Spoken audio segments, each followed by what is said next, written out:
Bonjour tout le monde.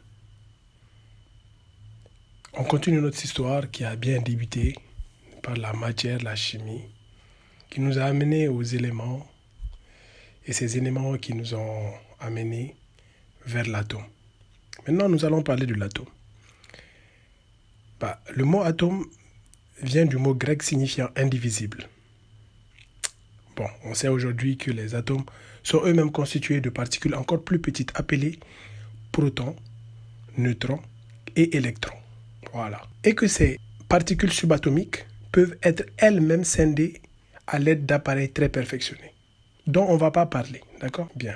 Comme je l'ai dit, beaucoup de connaissances c'est bien, mais parfois il vaut mieux rester superficiel, quoi. Mais un petit point est à noter que l'ancienne notion d'indivisibilité de l'atome est toujours pertinente, puisque cet atome va perdre ses propriétés de l'élément correspondant si on le dissocie en ses constituants, c'est-à-dire les particules subatomiques ou particules élémentaires. Bien. Donc on va parler de l'atome, d'accord, qui est composé, comme on l'avait dit, de particules élémentaires. Ces particules élémentaires sont les neutrons, les protons et les électrons. Mais ne vous inquiétez pas, vous allez tout comprendre. Maintenant, ces particules élémentaires-là, elles diffèrent par quoi? Elles diffèrent par leur position, d'accord, leur charge électrique et leur masse. Je m'explique. Si on prend par exemple deux éléments, d'accord, les plus simples, l'hydrogène et l'hélium. L'atome d'hydrogène, elle a un proton, d'accord. Si on devait en même temps le schématiser, on verrait que ce proton-là, comme on l'avait dit, ces particules élémentaires sont caractérisées par leur position. Donc, ce proton-là va être central. D'accord? Bien. Elle a 0 neutron, donc elle n'a pas de neutron. Cet atome d'hydrogène a un électron. Cet électron, d'accord, sa position va être externe. Donc, on va faire un cercle, puis on va le mettre. Et aussi, on avait dit que ces particules élémentaires étaient caractérisées par leur charge électrique. Donc, le proton, il a une charge positive. D'accord?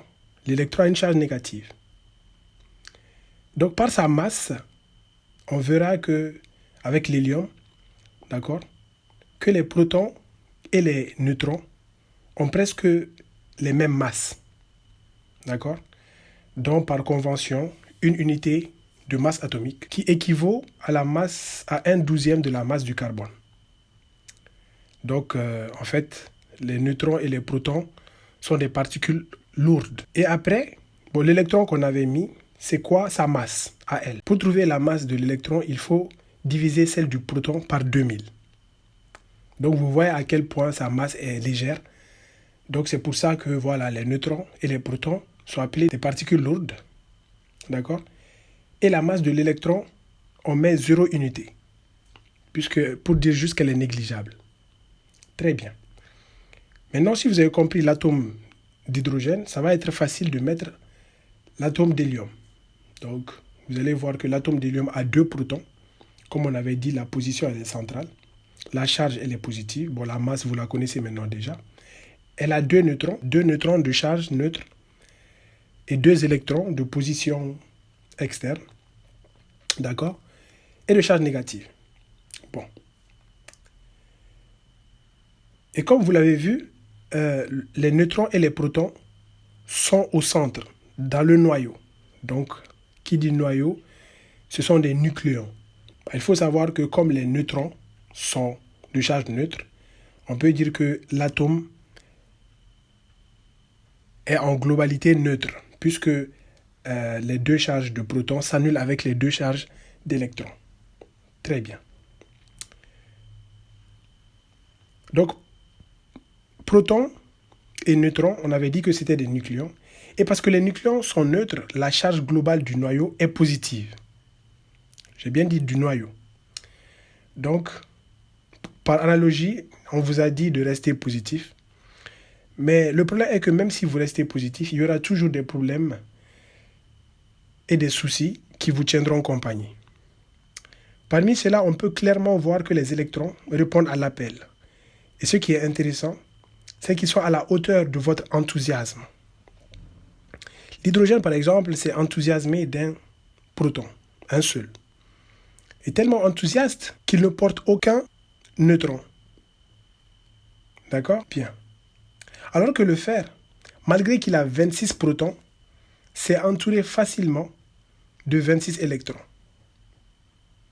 Conclusion, dans chaque atome, le nombre de protons est égal au nombre d'électrons. Bien.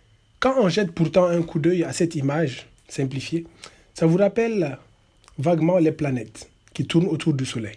D'accord? Effectivement, c'est ce qu'on appelle le modèle planétaire de la structure de l'atome. Mais dans la réalité, en fait, il est impossible de connaître la position exacte des électrons à un moment donné parce qu'ils se déplacent de façon non fixe, aléatoire, en suivant des trajets indéterminés. Donc, à la lumière de cette connaissance-là, on va utiliser ce qu'on appelle le terme d'orbital, qui désigne les régions où il y a de fortes probabilités de trouver des n électrons, ou une paire d'électrons la plupart du temps. Donc ce modèle plus récent est utile lorsqu'on tente de prévoir le comportement chimique des atomes. On verra ça plus tard. D'accord? Donc dans le modèle des orbitales, vous allez voir que c'est une question de densité. D'accord? Donc les nuages, les régions de plus grande densité des électrons sont symbolisées par une couleur plus foncée. Donc cette partie ombrée porte le nom de nuage électronique. D'accord? Électronique pour électron et nuage pour l'espace où il y aura de fortes probabilités de trouver les électrons. Bien. Est-ce que vous avez compris ça? C'est très important de garder ce schéma-là en tête. Bien. Mais même avec ce modèle d'orbital, d'accord, nous allons quand même utiliser notre modèle planétaire parce qu'elle est plus simple, d'accord?